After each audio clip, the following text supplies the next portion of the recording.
ప్రభుత్వ జూనియర్ కళాశాల స్వర్ణోత్సవ సంబరాల వేళ మరపురాని మధురమైన అపూర్వమైన రోజు. కళాశాల వార్షికోత్సవానికి అడిగిందే తడుగా ఆగమనంతో అడగకుండానే వరాలిచ్చి ఆదరించిన మన కళాశాల పూర్వ విద్యార్థి, జగమెరిగిన అధికారిగా ఎదిగిన జగదేవ్పూర్ ముద్దుబిడ్డ, స్ఫురద్రూపము, స్ఫూర్తిమంత వ్యక్తిత్వం మన ఇట్టిరెడ్డి వెంకట నరసింహారెడ్డి ఐఏఎస్ గారు. మీరు పూర్వ విద్యార్థి కాదు, మన కళాశాలకు అపూర్వ నిధి. మీ సహకారం ఇలాగే కొనసాగాలని, మన కళాశాల మరింత ఉన్నత శిఖరాలకు చేరుకోవాలని మనస్ఫూర్తిగా కోరుకుంటూ హృదయపూర్వక ప్రణామాలు. చేయాల్సింది ఒకటి ఉంది, ఇందాక మా నాన్నగారు చెప్పారు, self confidence is very very important. అందరూ మాట్లాడుతూ మన బ్యాక్గ్రౌండ్ గురించి మాట్లాడతారు. అంటే మనం ఏ నేపథ్యం నుంచి వచ్చాం, అంటే మన ఇంట్లో ఉన్నటువంటి సమస్యలు ఏంటి, మన ఆర్థిక సమస్యలు ఏంటి, వీటి గురించి మాట్లాడుతూ మనల్ని పోలుస్తూ ఉంటారు. అది అవసరం లేదు. ఎందుకు అవసరం లేదు అని చెప్తున్నానంటే, ఎప్పుడైతే మీరు ఈ గేట్లోకి ఎంటర్ అవుతారో, ఈ కాలేజీలోకి మీరు ఎప్పుడైతే ఎంటర్ అవుతారో, ఇక్కడ అందరూ ఈక్వల్. ఇక్కడ డిఫరెన్షియేషన్ లేదు. What does it mean? దాని అర్థం ఏంటి? దాని అర్థం ఏంటి అంటే, చదువు దగ్గర దాని ఆర్థిక పరిస్థితులు కానీ, మనకున్నటువంటి బయట సమస్యలు కానీ అన్నీ కూడా ఒకే లెవెల్కి వచ్చేస్తాయి.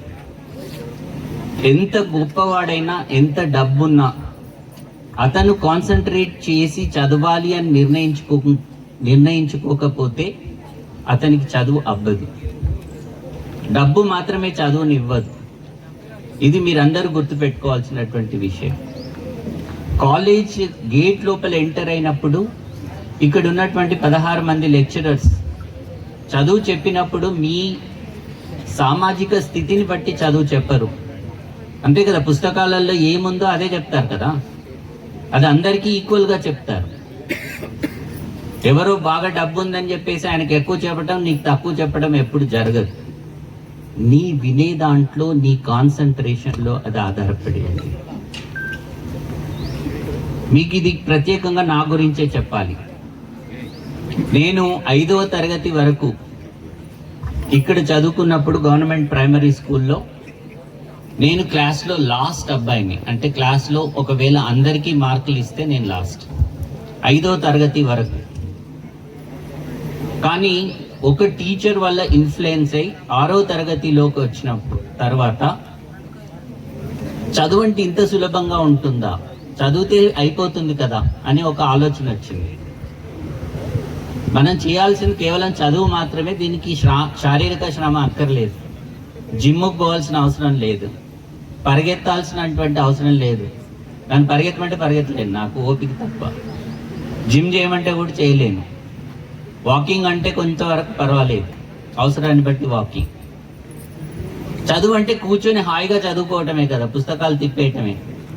ఇది చాలా సులభమైన పని అని చెప్పేసి ఆ అవగాహన వచ్చిన తర్వాత 6th క్లాస్లో నేను క్లాస్ సెకండ్ అయ్యాను. ఇక అక్కడి నుంచి ఎప్పుడు ఫస్ట్ ట్రై చేయలేదు నేను. మా నాన్న చాలాసార్లు తిట్టేవాడు, ఆయన టీచర్ కాబట్టి ఆయన ఫస్ట్ రావాలి కదా క్లాస్లో అంటాడు. నేనేమంటాను, ఫస్ట్ అవసరం లేదు, అవసరం వచ్చే చదువు చదవాలంటారు. ఎక్కడికి వెళ్తాము అనేది మన డిటర్మినేషన్ ఉంటుంది. మనల్ని నమ్మకపోతే ఇంకెవడు మనల్ని నమ్మడు, నమ్మాల్సిన అవసరం కూడా లేదు వాడికి. ఇంగ్లీష్లో చాలా క్లియర్గా చెప్తారు, you believe in your self. నువ్వు నమ్మకపోతే ఇంకొకటి నిన్ను ఎందుకు నమ్మాలి చెప్పండి, అంతే కదా. ఒక ప్రశ్న వేసుకోండి మిమ్మల్ని. మీరు ఫ్రెండ్స్ దగ్గర మాట్లాడుతూ ఉంటారు, నేను ఎన్నోసార్లు చెప్పానురా మీకు, కానీ మీరు నన్ను నమ్ముతలేరు అంటారు. మీరు అంటే ముందు నీ మీద నీకు నమ్మకం ఉందారా అని అడిగాడు అనుకోండి, అక్కడి నుంచి స్టార్ట్ అవుతుంది ప్రశ్న.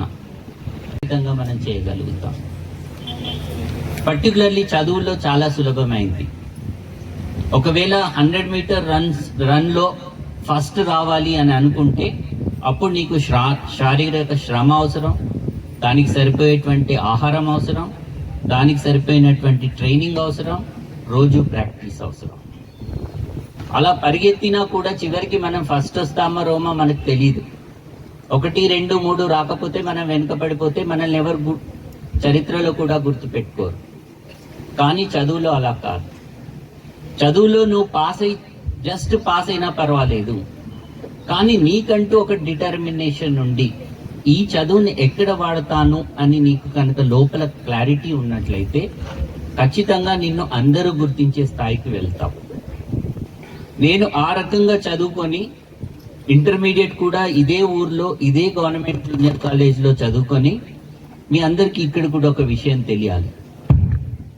ఆ రోజు first let me be very clear on this. Teachers కానీ మేము కానీ చెప్పేటువంటి విషయాలు ఎన్నో ఉంటాయి. మీకు అందరూ ఏమని చెప్తారు? బాగా చదవాలని చెప్తారు. నేను చెప్పను, మంచిగా చదవాలని చెప్తాను. రెండిటికి చాలా తేడా ఉంది. బాగా చదవటం అంటే ఎక్కువ చదవటం. ఎక్కువ చదివింది ఎక్కడ వాడకపోతే ఆ చదువు నిరర్థకం, దట్స్ ద వేస్ట్. మంచిగా చదివి ఆ చదువుని ఎలా వినియోగించాలి అని తెలుసుకోవటం చాలా ముఖ్యమైనటువంటి. ఇంటర్మీడియట్ లో సరిగా చదవకపోతే making you a man or a woman మనం పెరుగుతూ ఉంటుంది. ఆ ఆలోచన విధానాన్ని మనం ముందుకు తీసుకెళ్తే తప్పకుండా సరే పర్వాలేదు నాకు సరిపోతుంది అని అనుకుంటే నేను ఈరోజు ఐఏఎస్లో అనుకుంటాడు కానీ బయటకు చెప్పలేడు. కానీ మదర్ మాత్రం తిట్టైనా చెప్పగలుగుతుంది, కొట్టైనా చెప్పగలుగుతుంది. అక్కడి నుంచి స్టార్ట్ అయ్యాం. మా మదర్ ఒక 3 years బ్యాక్ చనిపోయారు. 21st వస్తే 3rd anniversary అవుతోంది. ఆమె జ్ఞాపకార్థం నేనేమనుకున్నానంటే, ఇందాక వీరు చెప్పింది కూడా ఆలోచించిన తర్వాత, ఇంటర్మీడియట్లో బాగా చదివారు, తర్వాత ముందుకు వెళ్ళడానికి ఏదైనా ఒక ప్రోత్సాహం ఉండాలి అని ఆలోచన పేరు మీద మెరిటోరియస్ స్టూడెంట్స్కి ప్రతి సంవత్సరం ఒక 3 ఆర్థిక సహాయం అందించడానికి ఒక 10 లక్షల రూపాయలు ఇవ్వాలని నిర్ణయించారు.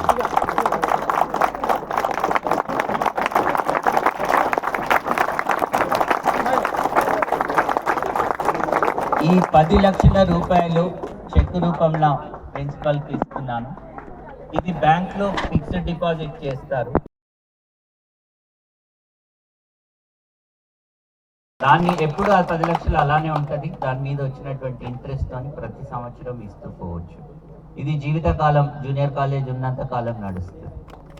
సో ఆ ఆలోచనతో చేస్తున్నటువంటి ఒక చిన్న ప్రయత్నం. తప్పకుండా మీరు అన్నట్టుగా ఇందాక మీరు 2-3 గురించి చెప్పారు. వారికి ఏ రకమైన సహాయం కావాలన్నా ఖచ్చితంగా వాళ్ళని ముందుకు చదివించండి. దానికి ఏ రకమైన సహాయం కావాలన్నా చాలా మంది ఉంటారు. నేను అదే చెప్తున్నాను, మనం ఒక స్థాయికి వెళ్ళిన తర్వాత మనమే చేయాల్సిన అవసరం లేదు. మన మాట మీద కూడా చాలా మంది మనకు ముందుకు వచ్చి సహాయం చేయడానికి రెడీగా ఉంటారు. అలాంటి వాళ్ళు ఉన్నారు, ఈ పనికి వస్తుందని ఆలోచిస్తూ ఉన్నాను. ప్లస్ చాలా మంది ఇంటర్ పాస్ అయిన తర్వాత ఇంకా అడ్వాన్స్గా చదవటానికి ఒక 5,000 ఉంటే చాలు, 10,000 ఉంటే చాలు అని ఆలోచిస్తూ ఉంటారు. దానికి సపోర్ట్ కూడా అవుతుంది అనేది ఒక ఆలోచన. అంటే కంటిన్యూయేషన్ ఉండాలి, ఆ మోటివేషన్ ఉండాలి అనే ఉద్దేశంతో ఇస్తున్నటువంటిది. మా అమ్మగారి గుర్తుగా నాకు కూడా ఉంటుంది. కానీ ప్రతి సంవత్సరం వీరు ఎప్పుడు ఇస్తారో నాకు తెలియదు. ఆ సమయానికి నన్ను గుర్తు చేసినా నాకు గుర్తు లేకపోయినా ఏదో ఒక సంవత్సరం ఇచ్చారు, మర్చిపోయారు, కావాలని ఏదో ఈరోజు పిలిచారు కాబట్టి ముఖ్య అతిథిగా ఏదో 60,000తో ఒడిపించుకున్నాడు ఈయన అనేది రాకూడదనే ఉద్దేశంతో 10 లక్షల రూపాయలు ఒక కాషన్ డిపాజిట్ ఇంట్రెస్ట్ వస్తుంది.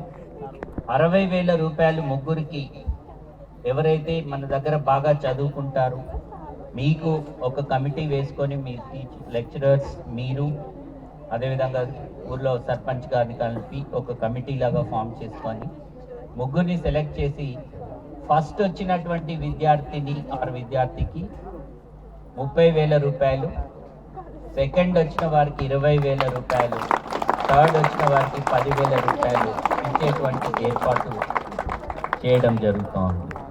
ఆ చెక్ మీ ముందే వీరికి ఇవ్వటం జరుగుతోంది. సో దీన్ని ఇట్టిరెడ్డి జనాభా